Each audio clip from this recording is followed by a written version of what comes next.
There are few genres where sound is as important as it is in horror.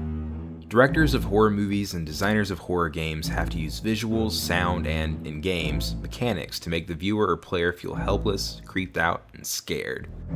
But visuals alone usually aren't enough to make you scared, because yeah, silence is creepy, but silence needs context. The mood needs to be one of isolation and solitude, and sound is the way to do it. All of the best horror games and movies are masterful at putting the player or viewer on edge through sound design. Ambient metallic clanking in a lost spaceship, the echo of steps in an abandoned building, or the wind blowing in a dark forest. Even jump scares need loud sound hits to make them truly effective. I talked about dynamic music before, but horror games usually are the best examples of dynamic music. Music to let you know that there's an enemy nearby, big hits when the creature starts towards you, music to let you know that you're slowly losing your sanity, etc. All music has its own influences, and survival horror has many, but I want to go through kind of a history of scary music.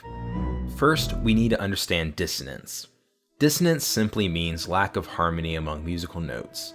It's notes that don't go together. It's an interesting concept because it really depends on context. Some chords that are dissonant in one song flow perfectly in another. But most of the dissonant music we hear in horror movies and games is inspired by modern music, that is, music from the modern era being the early 1900s, go figure. During this time, many composers went away from the beauty and grand scale of the Romantic era of the 1800s and experimented with harsh and strange sounding music. Much of this is hard to listen to, and if you are or were a music student, you know that being forced to listen to it kind of feels like something out of a horror movie. All of the deliberate dissonance creates a kind of creepy atmosphere. Composers like Igor Stravinsky, Arnold Schoenberg, and Alban Berg created strange music that has influenced horror compositions since horror movies existed. Stravinsky's music is a little easier to listen to than Schoenberg and Berg because Stravinsky heavily influenced film scoring in general, especially the works of John Williams. If you like John Williams, then take a listen to Stravinsky, you'll hear a lot of parallels.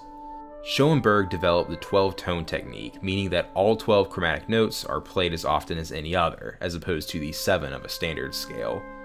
Berg later adapted the style into his own music. The results are tense, usually haunting, and sometimes strangely beautiful in a way. This then influenced horror movies, some of which overlap with the careers of these composers.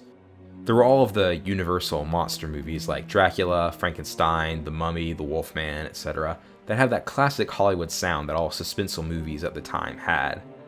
Then the 50s brought us Alfred Hitchcock, the master of suspense. The most influential piece from this time is, of course, the music from Psycho. This has very similar themes to Stravinsky's Rite of Spring, with the repeating dissonant chords and emphasis on rhythm over melody or tonality. Then the 70s and 80s brought a new age of horror films, with films like The Shining, Alien, Nightmare on Elm Street, Friday the 13th, and many more. Obviously, the most influential movie score from this time is Jaws, since the classic 2 notes are a staple of pop culture and culture in general and have become an almost universal symbol of suspense. So this brings us to survival horror.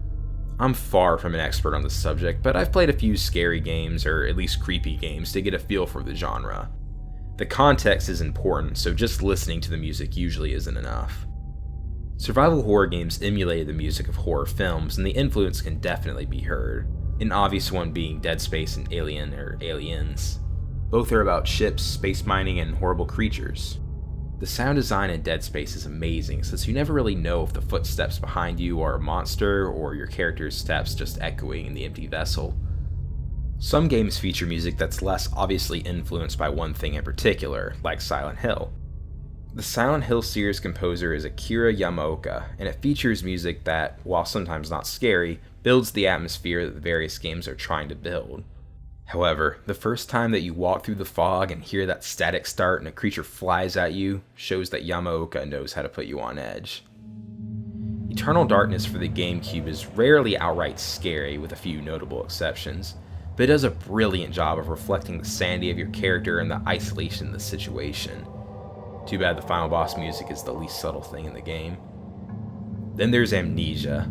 Amnesia: The Dark Descent is one of the most recent, truly scary horror games, and the main horror is created through the hints of the monster, not the monster itself. And when it finally does appear, you're truly scared.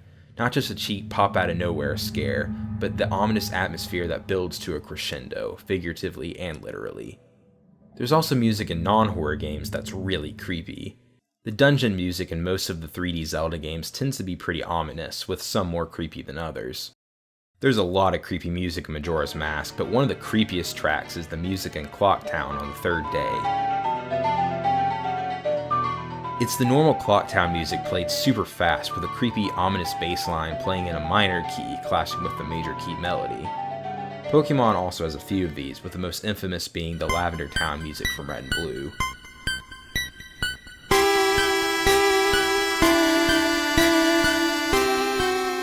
The Scarecrow sections from Arkham Asylum also have some pretty creepy stuff.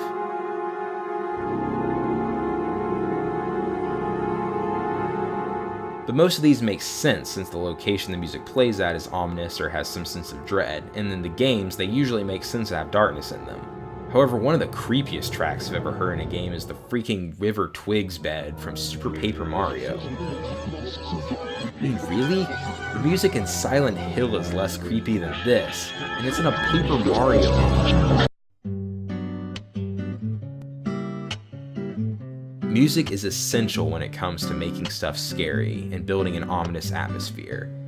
This music tends to be influenced by composers of old, with the sillier end of spooky stuff being inspired by Bach and Baroque music with organs, and the scarier stuff inspired by the experimental composers of the early 1900s. Music sets a mood, and horror has to have a mood of isolation or suspense to be truly effective.